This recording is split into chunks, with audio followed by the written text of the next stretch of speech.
HS result বেরিয়ে গেছে। এরপর স্টুডেন্টসরা ভাবছে কোন সাবজেক্টে অনার্স করব। যারা আর্টসের স্টুডেন্ট আমি তাদেরকে বলবো, যদি তোমরা ভালো মার্কস পেয়েছো তাহলে কিন্তু ইংলিশে অনার্স করতেই পারো। কেন তুমি ইংলিশে অনার্স করবে? কেন তুমি বাংলা, ইতিহাস অথবা ভূগোলে অনার্স করবে না? দেখো, ইংলিশে যদি অনার্স করো তাহলে তোমার একটু কষ্ট হবে প্রথমে, পরবর্তী টাইমে কিন্তু তুমি অনেক সুবিধা পেতে চলেছ, যে সুবিধাগুলো তোমার অন্যান্য বিষয়গুলো তোমাকে দেবে না।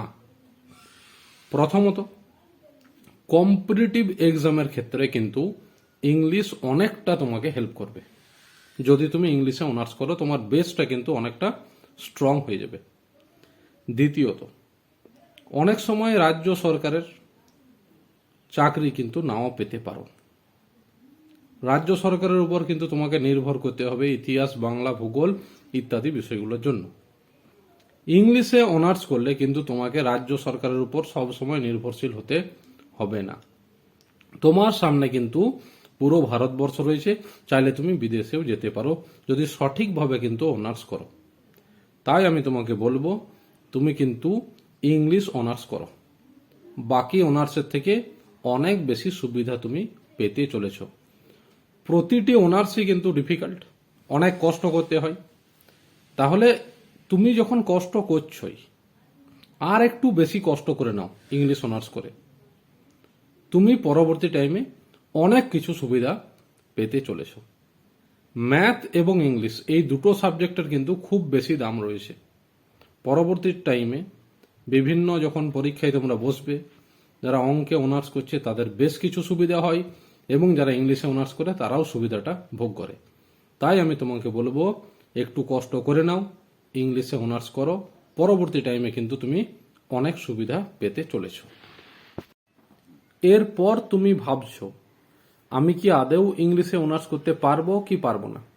তোমাকে আমি বলে রাখি, ইংলিশ অনার্স করার ক্ষেত্রে তোমার যে প্রিভিয়াস নলেজ কতটা রয়েছে সেটা ম্যাটার করবে না। কোনো গ্রামার থাকছে না, সুতরাং ভয় পাবার দরকার নেই যে আমি ইংলিশ গ্রামারটায় কতটাই স্ট্রং।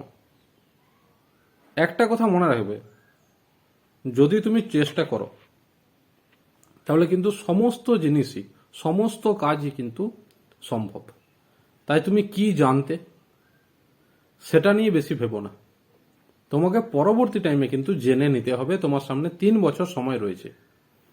তাই তুমি গ্রামারে কতটা দক্ষ, টেন্স ঠিকঠাকভাবে জানো বা জানো না, নিজের মতো করে লিখতে পারো কি পারো না, এইগুলো কোনো ম্যাটারই করছে না।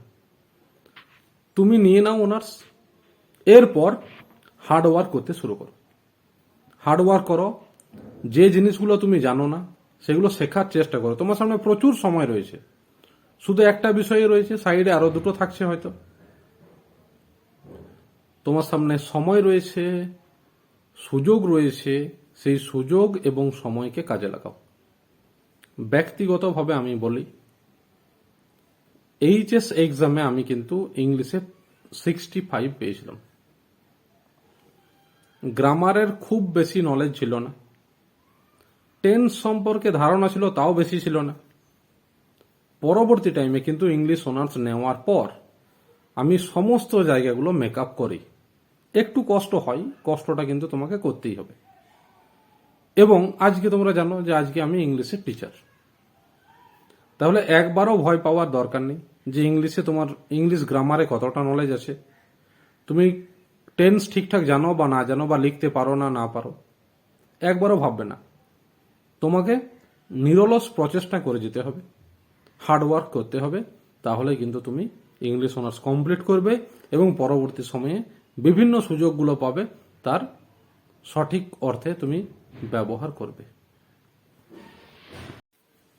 এরপর আসি আমরা কি কি পড়তে হবে ইংলিশ অনার্সে।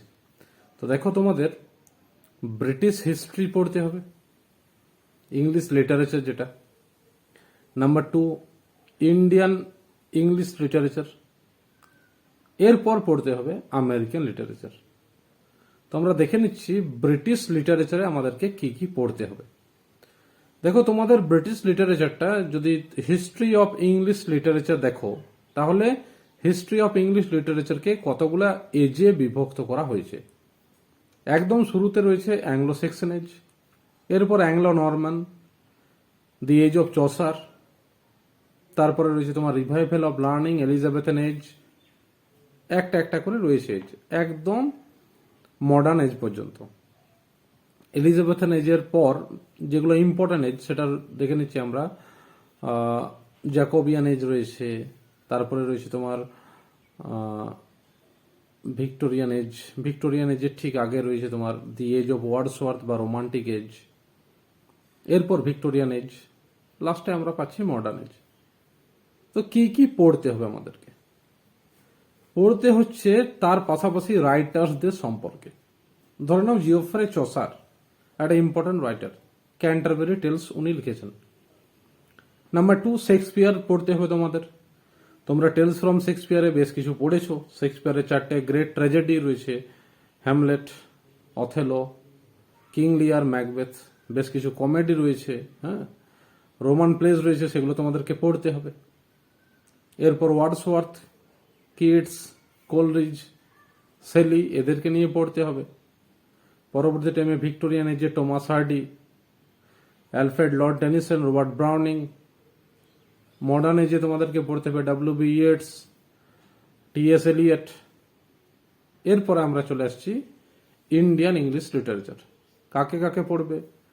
পড়বে রাজা রামমোহন রয় একদম শুরুতে। ধীরে ধীরে চলে আসছি আমরা রাজা রাও, মুল্করাজ আনন্দ, হ্যাঁ, আর কে নারায়ণ, রবীন্দ্রনাথ ট্যাগোর, এগুলো পড়তে হবে। আমেরিকান লিটারেচারে তুমি রবার্ট ফ্রস্ট পড়বে, অনেক রাইটার রয়েছেন। তো এই সমস্ত জিনিস তোমাকে পড়তে হবে, অথার অ্যান্ড ওয়ার্কস, যেগুলো কিন্তু তুমি যদি ঠিকঠাক ভাবে পড়াশোনা করো তাহলে পেরে যাবে, টেনশনের কিচ্ছু নেই। ওকে, তোমাদের পরীক্ষাটা রয়েছে সেমিস্টার সিস্টেমে। তো সেমিস্টার সিস্টেমে 6 মাস অন্তর অন্তর তোমাদের পরীক্ষা হবে। সুতরাং অনেকটা পড়ার যে চাপ একবারে যেটা থাকে 1 বছর পর পরীক্ষা হলে, সেটা কিন্তু তোমাদের থাকছে না। একটু করে পড়বে এবং তারপর একটা করে এক্সাম হচ্ছে। আরেকটা যেটা বেনিফিট তোমরা পাচ্ছ, ইন্টারনাল যেটা অ্যাসেসমেন্ট হচ্ছে। ধরে নাও 50 নম্বরের পরীক্ষা, তার মধ্যে 40 নম্বর তোমাকে দিতে হচ্ছে পরীক্ষা এবং 10 নম্বর তোমার কলেজের হাতে। সেই 10 নম্বরের মধ্যে তুমি ধরে নাও 8 পাচ্ছ, 7, 8, 9 পেয়ে যাবে খুব ইজিলি। বাকি যে 40 নম্বর আছে সেখানে তোমাকে 22-25 মতো পেয়ে গেলেই তোমার ফার্স্ট ক্লাস হয়ে যাবে। এখন নাম্বার পাওয়া অনেক বেশি সহজ, কিন্তু তোমাকে জ্ঞান অর্জন করতেই হবে। শুধু নাম্বার পেয়ে কিন্তু কিচ্ছু লাভ হবে না। প্রচুর পড়াশোনা করো এবং শিখে যাও, তার সাথে কিন্তু নাম্বারটাও দরকার। সুতরাং কোনো অসুবিধা হবে না। তোমাদের এখন সেমিস্টার সিস্টেম রয়েছে, যেগুলো পড়বে 2 মাস পর সেগুলোর পরীক্ষা দেবে, চাপের কিচ্ছু নেই। এরপর কমপ্লিট করার পর, অনার্স কমপ্লিট করার পর তুমি কি করবে? অনার্স কমপ্লিট করার পর তুমি বিএড কোর্স করতে পারো।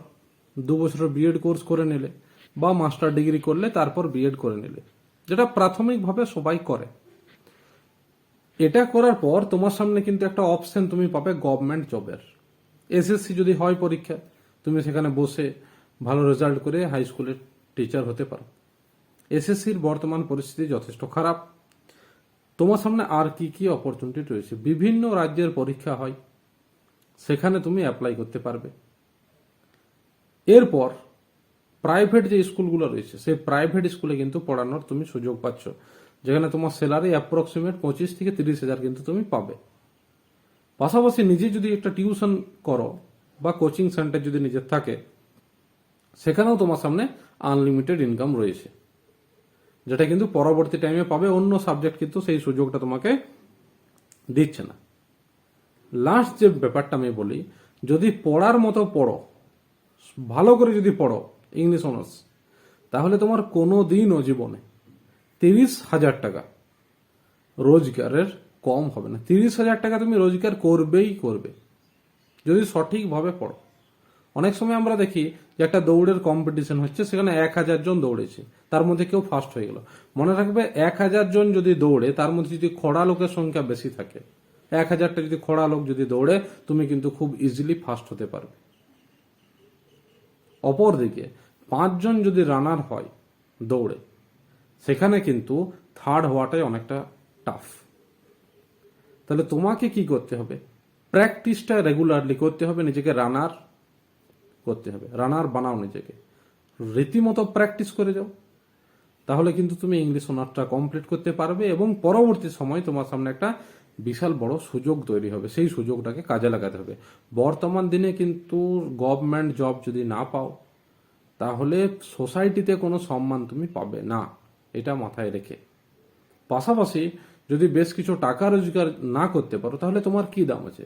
যে সমস্ত চাহিদাগুলো তোমার সামনে আসবে, সেই চাহিদাগুলো তুমি পরিপূর্ণ করতে পারবে না।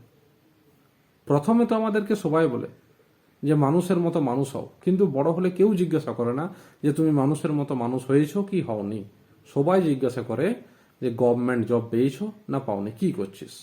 সুতরাং এই সমস্ত কথাগুলো একদম ফালতু, এর কোনো দাম নেই। তুমি পড়াশোনা করো এবং পড়াশোনা করবে সেই বিষয়টার উপর যে বিষয়ে তুমি কিন্তু বাড়তি সুবিধা পাবে।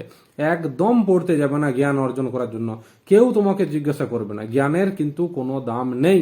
আমি আবার বলছি, বর্তমান পরিস্থিতিতে জ্ঞানের কোনো দাম নেই, কোনো জ্ঞানের মানুষ ভ্যালু দেয় না। সুতরাং তুমি পড়বে সেই বিষয়গুলোকে নিয়ে যে বিষয়ে তুমি কিন্তু বাড়তি বেনিফিট পাবে। এবং কষ্ট যদি করতেই হয়, একটু বেশি কষ্ট করো, বেশি কষ্ট করে ইংলিশ অনার্স করো, কোর্স কমপ্লিট করো। কোর্স কমপ্লিট করার পর তোমার সামনে বিভিন্ন অপরচুনিটি আসবে। কেন্দ্রীয় বিদ্যালয়, নবোদয়ের যে সমস্ত বিদ্যালয়গুলো আছে, সেখানেও তুমি অ্যাপ্লাই করতে পারো। ডিএভি স্কুলে তুমি পাবে, যেগুলো কিন্তু আদার্স সাবজেক্ট থেকে পাবে না।